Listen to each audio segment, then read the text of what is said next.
Well, good Monday morning, everyone. And here we've got a nice image of Ganesha. He's the, the god that I like to picture when I think of the god that can't be pictured. There's the back of this card. And the reason I've got this one out today is primarily to talk about 23, and then secondarily about this card. Now, yesterday, Constance and I rambled on together concerning UFOs and things like that, and we went almost an hour. So I have to apologize. It was I can tell by the numbers that a lot of people watched the whole watched the whole hour yesterday, and it must have been quite a curious ordeal for everybody yesterday. So today will be shorter, I'm sure. But I wanted to talk about the magic of 23, and it's only because I was on the phone all morning with my literary agent, I guess, and one of my major publishers, and we're discussing a project, but it's something that I needed to take care of because everybody is on the East Coast, and I'm out here in sweltering sunny California. So Constance said, "You got this great gift, birthday gift," and we've got it out on the dining room table, and it's well, actually, it's a card set of a beautiful collection of cards called Whispers of Ganesha. And it's the book is by Angela Hartfield, and so are the cards. The cards were beautifully painted by Ekaterina Golovanova. Anyway, the art is beautiful. It was a beautiful, thoughtful birthday gift from my good friend Vince Ventura. Sent that along just as a surprise, and we've been enjoying them both as a sort of a daily oracle kind of thing. And I just got off the phone with my people on the East Coast, and it was really late, and I was putting on my clothes and brushing my hair and getting ready, and Constance says, "What are you going to do today?" And I said, "I don't know, I'm going to brush my hair first." And she says, so she brings out this deck. I pick a card, and it is this one, number 23. Now, I don't know about all of you, but if you're familiar at all with brilliant work of the late Robert Anton Wilson, most people are introduced to him through the trilogy called the Illuminatus trilogy. That's and Aleister Crowley figures in that fanciful book of gonzo fiction, but he wrote so many other things, sex and drugs and Masks of the Illuminati, and he's just absolutely wonderful. And I had the pleasure of knowing him. We gave Bob Wilson the annual Illuminati Award. a few years back because he's quite a fellow traveler and a fan of Aleister Crowley and truly a fellow traveler. I won't comment on his supposed affiliations or anything like that. He's just a wonderful guy. He's a pope. Okay. But he has this thing that runs, a thread that runs through the Illuminati thing that is connected with the phenomena of the number 23 and how the number 23 pops up in myriad synchronicities. And once you start thinking about 23, you start seeing 23 everywhere. And 23 carries with it all sorts of wonderful implications that you can apply in a healthy sort of schizophrenic way in your life. And Crowley wrote in his Book of Lies, okay, in a chapter 23, which he calls Skidoo, 23 Skidoo. Now, I'm not old enough to personally remember people saying 23 Skidoo, but my parents certainly were, because it was all the rage in the early and late 1920s. It means scram, get out of here. 23 Skidoo. So I never heard it personally. I'd been 86'd from many bars in my life, but no one has ever said 23 Skidoo. They've said, you're 86'd. Okay. But I digress. Skidoo. And I'm going to read the commentary on it before I read the very, very brief Skidoo thing here. Both 23 and Skidoo are American words meaning get out. This chapter describes the great work under the figure of a man ridding himself of all his accidents. He first leaves the life of comfort, then the world at large, and lastly, even the initiates. In the fourth section is shown that there is no return for one who has started on this path. The word out, all caps O-U-T, is then analyzed and treated as a noun. Besides the explanation in the note, O is the yoni, as the famous sign. O is the yoni. T is the lingam. There I go doing that again, okay? And U is the Hierophant. Now, in tarot, the Hebrew letter associated with the Hierophant is Vav.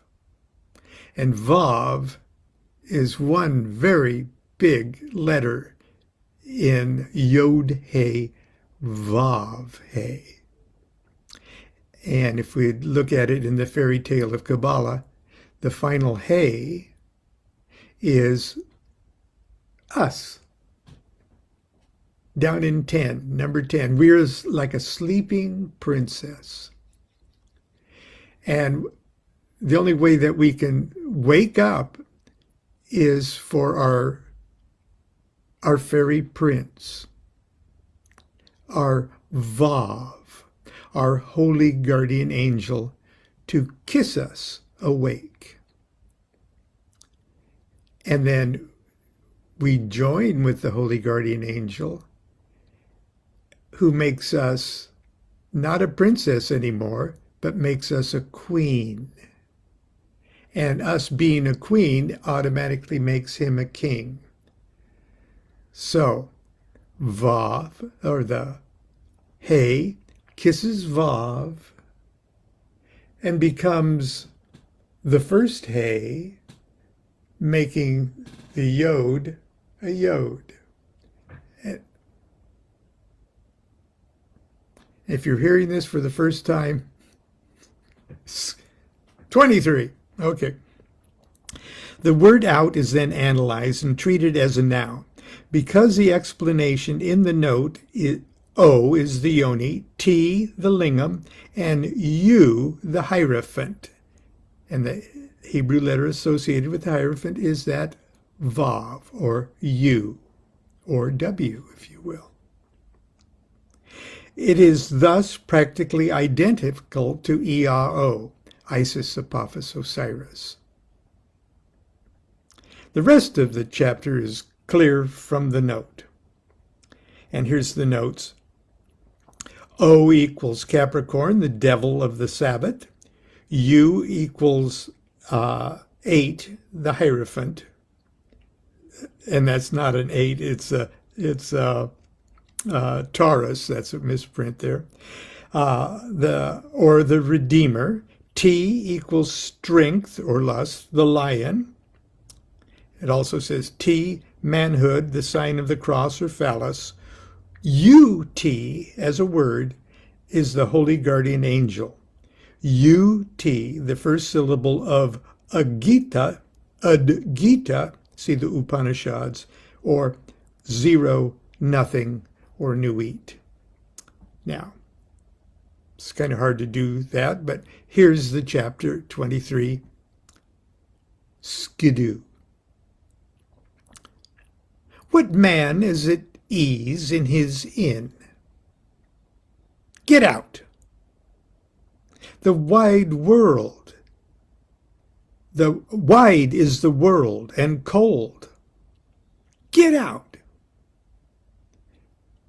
Thou hast become an initiate. Get out. But thou canst not get out by way,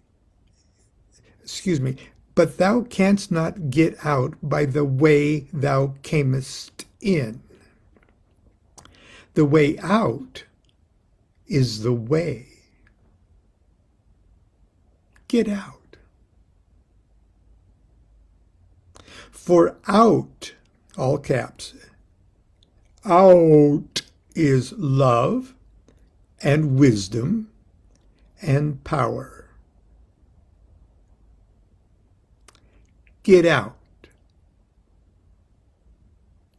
If thou hast T already, first get out. Then get O. And so, at last, get out. That's pretty damn esoteric. If you're not familiar with the Book of Lies, get yourself a paperback edition of the Book of Lies and treasure it and be inspired by it for the rest of your life.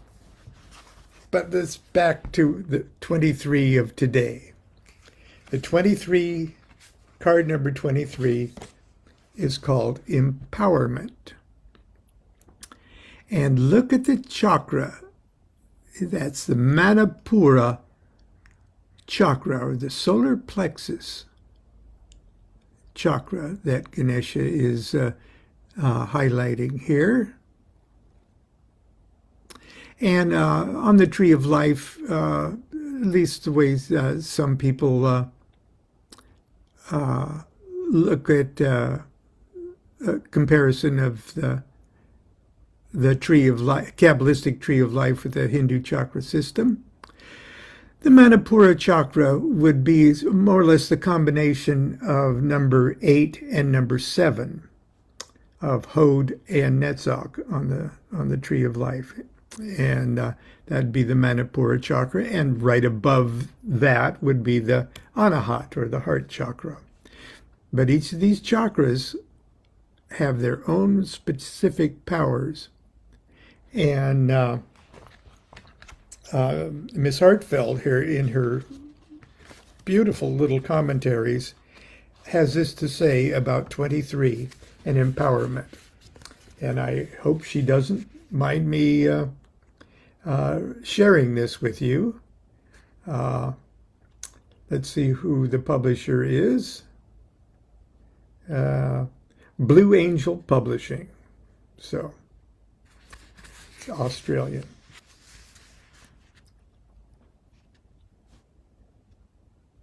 And this was like a special message to me. Not only was it 23, and I went, ooh, Robert Anton Wilson says, but my activity this morning, even my business activity this morning, made this a special message to me. So I'm going to share it with you too. 23, empowerment.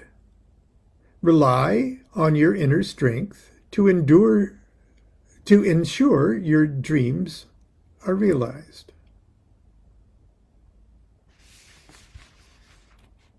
The blessing of Ganesha is sensing your personal power, being confident, responsible, and reliable. The energy from this card is the feeling of optimism and positive energy. Dreams and long-term goals are becoming reality. If you have been lethargic or unmotivated, take time to tune into your personal power. Yellow is associated with the solar plexus chakra, which is the third chakra. This chakra is considered to be the core of your being, your power center. Here is the home of your self-esteem, your willpower, self-discipline, and your personality. Ganesha is showing you that there is an important purpose for you in this lifetime on Earth.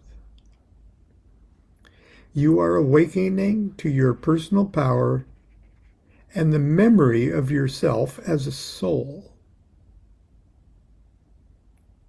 Your healing will be complete when you see the light of your soul and know that light is who you truly are. Every time you criticize yourself, you weaken your resolve. Loving and accepting yourself and acknowledging your value are the foundation of a balanced solar plexus.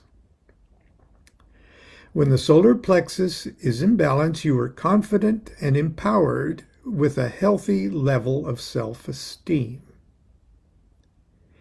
You have respect for yourself as well as respect for others. You have a strong sense of self and your personal power, and you use it responsibly. Be confident in your talents. Love yourself. Be willing to powerfully express yourself. Choose to be direct with your desires at this time. If you're asking about a decision, all indications are that the time to act is now. That's Ganesha, Whispers of Lord Ganesha, number 23, Empowerment. From the very cute and beautiful card set, Whispers of Ganesha, Angela Hartfeld. Anyway, that's my brief little Monday words of wisdom directly from out there. Anyway, until tomorrow, continue to be good to yourself and be good to each other. Do what thou wilt shall be the whole of the law. Love is the law. Love and your will.